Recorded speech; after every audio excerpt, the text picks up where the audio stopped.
Welcome to the Nerd Party. Hello, I'm Charlene Schmidt. I'm Patrick Schmidt. We just got done watching Knives, episode 17 of season 2 of Babylon 5. It is time to babble for 5. Is it just me, or would the A-plot be better served if you did a nice little handful of psychedelics? By the way, I have a new line now for every time I want to go just get drunk. What's that? I'm just going to turn to people and say, I have something I need to attend to.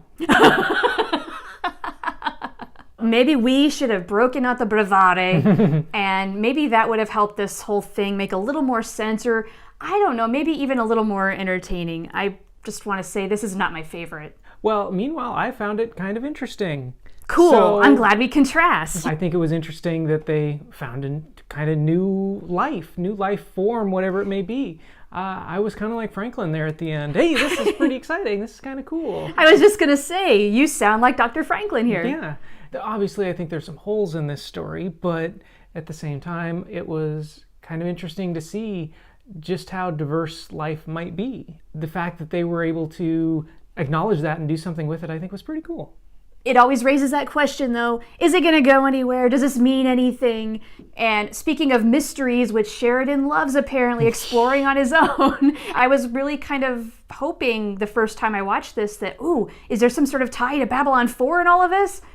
Well, we didn't really get that kind of a resolution. I don't think we'll ever get that kind of resolution. No? It's too weird of a place to have resolution. We have been warned. Going into Sector 14 is problematic at best. And meanwhile, here's Sheridan just be like, I'm headed off to Sector 14, don't mind me. Right? And all Ivanova does is stand there and see and cross her fingers. What kind of downers is she on? Because normally she would be having some kind of outburst about this. Oh, and by the way, Babylon 5 has a baseball field all of a sudden. Okay, cool. Can I drop some vocabulary on you sci-fi fans? Oh. It was a holodeck. See? I know words. How about that B-plot? Sword fighting to the death, lots of brivari, a little bit of a friendship turmoil here with Londo. Are all Centauri leaders and are all Centauri solely motivated for their own selfish purposes? That's all I'm getting out of every time I see Centauri interact with each other. They're always trying to manipulate each other to get them to do what they want the other one to do. It does seem like there's a lot of collusion and politicking and whatever they can get for themselves as well as serving the Republic, that's the game. If you can do both, that's even better, but if you can do something for yourself, I think you take that over doing something for the Republic. And it gets old to watch. It really does. Are you bored with it? The power trips, the power dynamics of Centauri relationships and Centauri politics, the motives seem so transparent. And now, granted, there are going to be exceptions to that. I think that, the Emperor... Right, the Emperor wasn't different. That way. Veer, I think, is different. But I agree. The more I think about it, there's more holes in my argument. But at the same time, I don't know. I'm just kind of over it right now, what's happening on Centauri Prime. So does that make you like Veer more because he's different? A little bit, yeah. I mean, he's definitely been the most selfless of the Centauri that we've seen. By far and away. He's the one who's got a conscience. If it wasn't for him, I would have probably given up on Centauri completely. We're meant to lead empires. We're meant to conquer. Our glory days, we must return to them. Yes, a whole bunch of Uncle Ricos on a planet.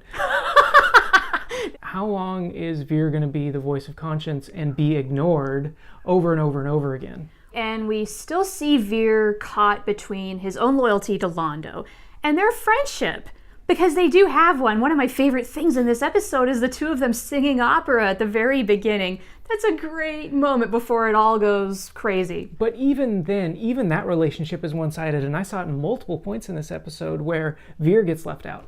I don't know that that friendship is two-sided. And Londo does seem very locked in what he considers to be a destiny. He admits that he is damned already by this destiny, still seems very locked into doing whatever he needs to do, though, to fulfill it, including killing one of his best friends. And the quote in the episode that I really like was, "Insanity is part of the times." Relevant today. And that he's not the one who's insane. The times are insane, and he's got to play along to get along. Although you could say that he is the one who kind of got this party started in the first place. But regardless. Well, that'll do it for knives. I'm kind of glad this one's over.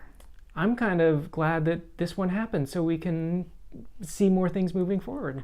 And I like contrast. It's fun when we don't agree. How about you? What do you think? Do you agree with me that this was a pretty decent episode, or do you agree with Char that...